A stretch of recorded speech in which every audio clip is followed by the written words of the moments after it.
দিনভর নাটক শেষে রাতে অবশেষে রবি শাস্ত্রীতেই শিলমোহর বিসিসিআইয়ের। নতুন কোচ হিসেবে শাস্ত্রীর নামই ঘোষণা বিসিসিআইয়ের। তবে বিরাটদের দায়িত্বে দ্বিতীয় ইনিংসের পথটা যে রবি শাস্ত্রীর ফুল বিছানো নয় তা সহকারী কোচ নির্বাচনে স্পষ্ট। বোলিং কোচ হিসেবে জহির খান ও বিদেশে ব্যাটিং কোচ হিসেবে রাহুল দ্রাবিড়কে জুড়ে দেওয়া হলো শাস্ত্রীর সঙ্গে।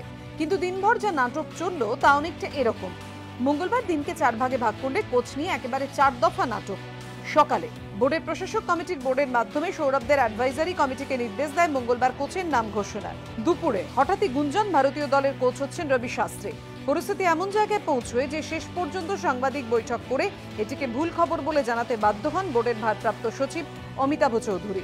সন্ধ্যায় কলকাতায় ফিরে সৌরভ গঙ্গোপাধ্যায় জানান, এখনো কোচ নিয়ে কোনো সিদ্ধান্ত হয়নি। রাতে অবশেষে রবি শাস্ত্রীর নাম ঘোষণা বিসিসিআইয়ের দায়িত্বপ্রাপ্ত সভাপতি সি.কে. খান্নার। দিনভর নাটকের পর বিরাটের পছন্দের প্রার্থীকেই কোচ হিসেবে আসীন করার পর জুড়ে দেওয়া হলো জহির খান ও রাহুল দ্রাবিড়কে, যা দেখে ক্রিকেট মহলের মত এক ঢিলে দুই পাখি মারল সৌরভদের পরামর্শদাতা কমিটি। কারণ বিরাটদের পছন্দের শাস্ত্রীকেই দায়িত্ব দেওয়া হলো, সঙ্গে দুটি হেভিওয়েট নাম জুড়ে দিয়ে শাস্ত্রীকেই তো ঘুরিয়ে চাপে ফেলে দেওয়া। কারণ সিদ্ধান্ত রবি আর একা নিতে পারবেন না, জহির দ্রাবিড়ের পরামর্শ তাকে নিতেই হবে। শুধু তাই নয়, আগামী 1.5 বছর বেশিরভাগই বিদেশের মাটিতে খেলবে ভারত।